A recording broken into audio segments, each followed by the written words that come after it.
My name is Mike. I'm 45, live in the suburbs, 2 kids, a mortgage, a dog, and a story I never thought would be mine. For 20 years, I honestly believed I had a solid marriage. I met my wife Laura at a backyard barbecue in my 20s. She was laughing by the cooler, hair in a messy ponytail, nothing fancy, but we talked for hours. It was easy. Natural.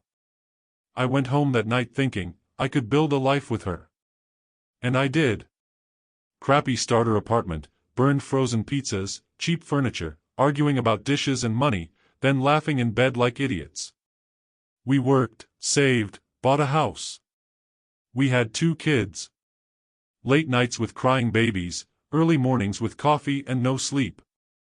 It wasn't perfect, but it was ours. If you'd asked me if I trusted my wife, I'd have said, with my life. I didn't notice one big moment when things went wrong. It started small. She got a promotion, began staying late at work. I was proud of her. Then, late meetings turned into team drinks, client dinners, don't wait up. Her phone started living in her hand. Face down at dinner. Always locked. Always with her, even in the bathroom. One night I saw her smile at a message in a way she hadn't smiled at me in a long time.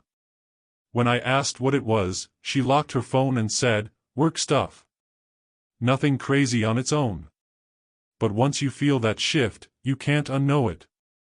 The cologne that wasn't mine. New lingerie she never wore for me. Her snapping at me for nothing, then going silent. I told myself I was paranoid. I didn't want to be that jealous husband. Then a friend pulled me aside at a barbecue and said, uncomfortably, "Man, is everything okay? I've seen Laura out a couple of times, didn't look like a work thing." That knot in my stomach turned into a brick. I didn't explode. I didn't scream. I did something I never thought I'd do. I hired a private investigator. A week later, I sat in a small office that smelled like old coffee, staring at a folder on a desk. The PI asked, "Are you sure you want to see this?" I said yes. The first photo was Laura walking into a bar, dressed up more than usual. The second was her at a table with some guy's hand on hers. Then them outside. His hand on her lower back. Then them kissing by his car. There were hotel check-ins. Message logs. Patterns. This wasn't a one-time mistake. It was a second life. Driving home, I felt like I was watching someone else's life from outside my body. She was in our kitchen when I walked in, scrolling on her phone. Smiling. "Who are you texting?" I asked. "Just work stuff," she said. I went to the bedroom, grabbed the folder, and put it on the table in front of her. "Open it." She opened it, and I watched the blood drain from her face. "Mike, what is this?" "You tell me," I said. "You're the one in the pictures." She tried the classic line, "It's not what it looks like." I almost laughed. "Really? You fall into his mouth by accident?" She finally broke.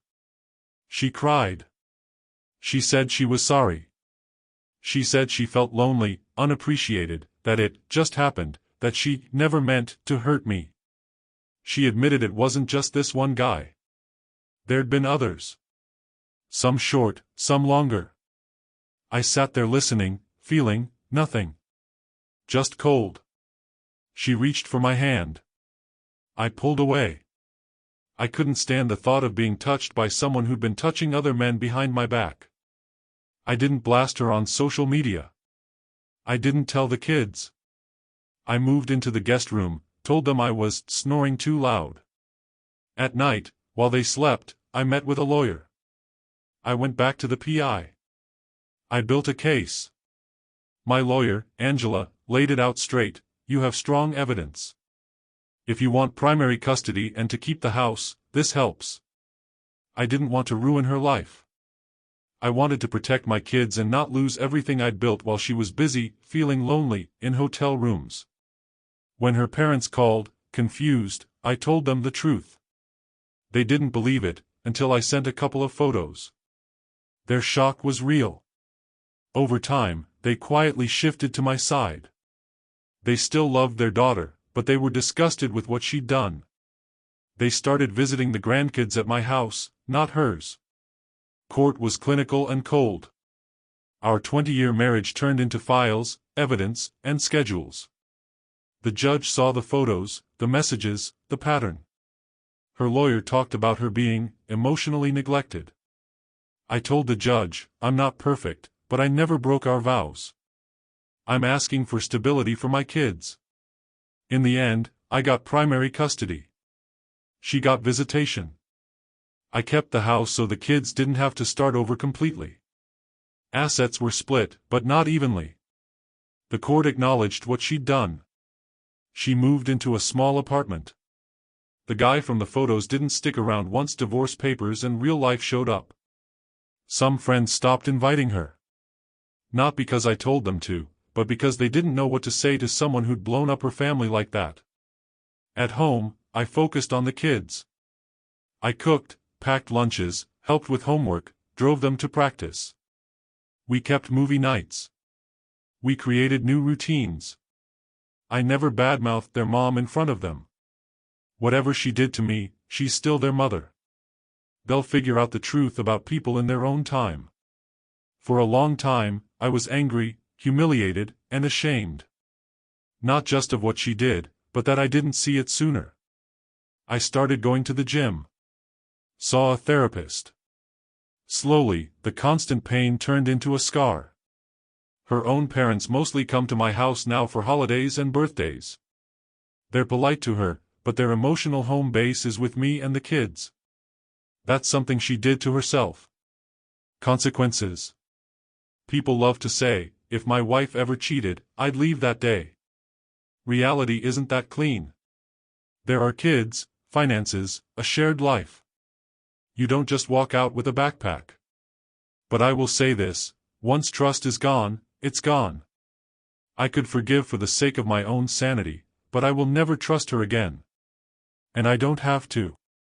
If you're a man listening to this and you feel that same knot in your stomach I felt, don't ignore it, but don't act crazy either. Get facts. Protect yourself legally. Don't use your kids as weapons. Don't let someone else's betrayal turn you into a worse version of yourself. My wife betrayed me after 20 years.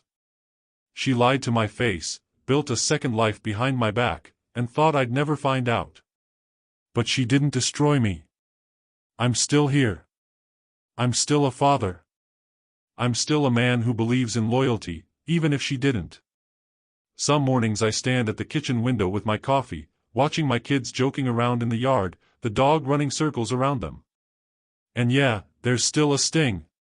But there's also something else. I survived. And I'm building something real again, this time with my eyes fully open.